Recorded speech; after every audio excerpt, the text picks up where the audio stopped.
Hello friends, आज का मेरा टॉपिक है पोस्टपार्टम डिप्रेशन यानी प्रसव के बाद होने वाला डिप्रेशन जो नई माँ या नए पिता में देखने को मिलता है। माँओं में देखने को ज़्यादा मिलता है, पिताओं में भी देखने को मिलता है।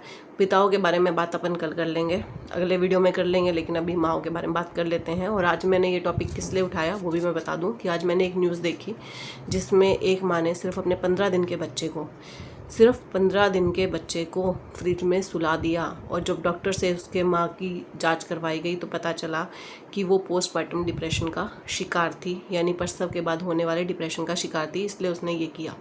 ठीक है, तो अब बहुत से लोग ऐसे हैं जिनको पता भी होगा पोस्टपार्टम डिप्रेशन यानी कि प्रसव के बाद होने वाला डिप्रेशन क्या होता है। कई ऐसे होंगे जिसको नहीं पता होगा।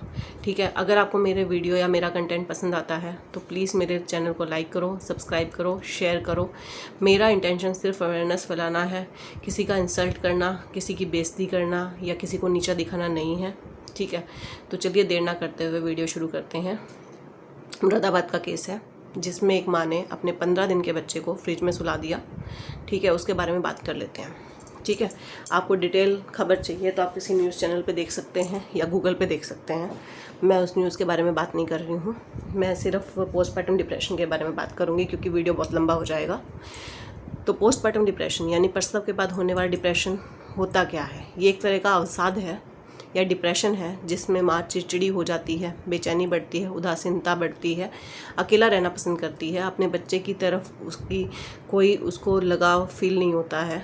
ये एक तरह के सिम्टम्स हैं। इसके बारे में सिम्टम्स के बारे में बात करें तो ये क्या है कि नई माँ जो है पहले जिस काम में इंटरेस्ट लेती थी उसमें इंटरेस्ट लेना बंद कर दिया, अपनी खुद की केयर करनी बंद कर दी है, बच्चे की तरफ उसको कोई लगाव नहीं है, वो चिड़चिड़ी है, पर्याप्त नींद लेने के बाद भी उसको थकान महसूस हो रही है, या जो है वो मतलब एकदम से उसके मूड स्विंग हो रहे हैं, कभी गुस्से में है, मोस्टली वो गुस्से में चिड़चिड़ापन दिखा रही है। एक्साइटेड तो वो किसी चीज़ को लेकर नहीं है, ना वो फैमिली में कोई इन्वॉल्वमेंट दिखा रही है, ना बच्चे को लेकर कोई इन्वॉल्वमेंट दिखा रही है।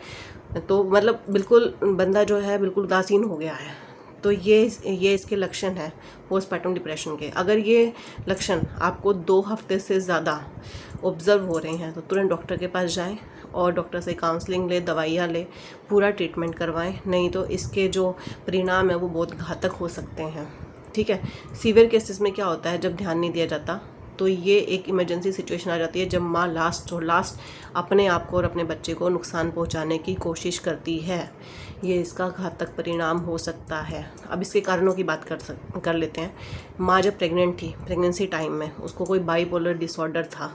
बाइपोलर डिसऑर्डर यानी कि रैंडमली मूड स्विंग करना, 1 मिनट में खुश, 1 मिनट में जो है वो बिल्कुल उदास, 1 मिनट में गुस्से में, 1 मिनट में बिल्कुल हंस रही है जैसे कुछ हुआ ही नहीं है। तो ये मतलब इस तरह के बाइपोलर डिसऑर्डर अगर आपको नोटिस किया आपने प्रेगनेंसी से पहले या प्रेगनेंसी के दौरान, तो भी ये पोस्टपार्टम डिप्रेशन का कारण बन सकता है। दूसरा क्या है, कोई मेडिसिन का साइड इफ़ेक्ट है, कोई मेडिसिन ऐसी दी गई जिसकी वजह से ये जो है डिप्रेशन की सिचुएशन आई। दूसरा कि क्या है कि मान लो परिवार में शादी, मतलब जब प्रेगनेंसी हो रही है, प्रेगनेंसी के दौरान या प्रेगनेंसी से जस्ट थोड़ा सा पहले या प्रेगनेंसी के बाद जब डिलीवरी होती है उस टाइम पे कोई बड़ी मिसहैपनिंग हो गई है जिससे अभी जो है नई माँ उभर नहीं पाई है, तो भी वो पोस्टपार्टम डिप्रेशन का शिकार होने के चांसेस हो जाते हैं नई माँ के। ठीक है, उसके अलावा क्या है कि चाइल्ड की जब बर्थ हो रही है, मतलब यानी डिलीवरी के टाइम में कोई मास कॉम्प्लिकेशन आ जाए, ठीक है, तो वो भी एक कारण हो जाता है पोस्टपार्टम डिप्रेशन का।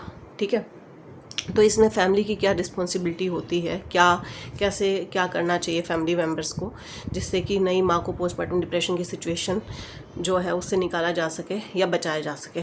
क्या है कि जब प्रेगनेंसी से लेकर और प्रेगनेंसी के बाद आफ्टर चाइल्ड डिलीवरी माँ की जितनी हो सके, नई माँ की पूरा जो है इमोशनल और उसको मेंटली सपोर्ट दो। ठीक है, अगर लड़की है और वो पीहर में है डिलीवरी के बाद, तो माँ की रिस्पॉन्सिबिलिटी अपनी बेटी से खुल के बात करे, उसकी हर एक हरकतों को ध्यान से नोटिस करे कि ऐसे सिम्टम्स तो नहीं आ गए हैं जो पोस्टमार्टम डिप्रेशन के सिम्टम्स होते हैं। अगर उसे लगता है तो तुरंत डॉक्टर से कंसल्ट करे। दूसरा क्या है, उसको समय पे खाना दे, समय पे दवाइयाँ दे, उसको पौष्टिक खाना दो। ठीक है, दूसरा उसको पर्याप्त आराम मिले, ऐसा ना हो कि बच्चा रात को जाग रहा है तो माँ को ही जागना पड़ रहा है। ठीक है, तो इस तरह से कोई नेगेटिव इंसान आकर अगर आपकी बेटी को कुछ खरी खोटी या ताने मारता है तो उस ऐसे पर्सनस को अपनी बेटी से दूर रखो, ठीक है। ये होगी माँ की रिस्पॉन्सिबिलिटी। अब बात कर लेते हैं सास की रिस्पॉन्सिबिलिटी, जो कि जापे काटने के नाम पे आती हैं, ठीक है। जब लड़की जो है सासरे में है तो रिस्पॉन्सिबिलिटी किसकी हुई ध्यान रखने की, सास की और ननद की, ठीक है। जो जापा यानी कि जो आफ्टर चाइल्ड बर्थ नई माँ का जो समय होता है उस टाइम उसको सबसे ज़्यादा ज़रूरत होती है मेंटली और क्या कहते हैं पूरा इमोशनल सपोर्ट की, प्यार की, केयर की, ठीक है। तो जितना हो सके अपनी बहू को पूरा मेंटली इमोशनली सपोर्ट दो। बच्चे की रिस्पॉन्सिबिलिटी खुद लो।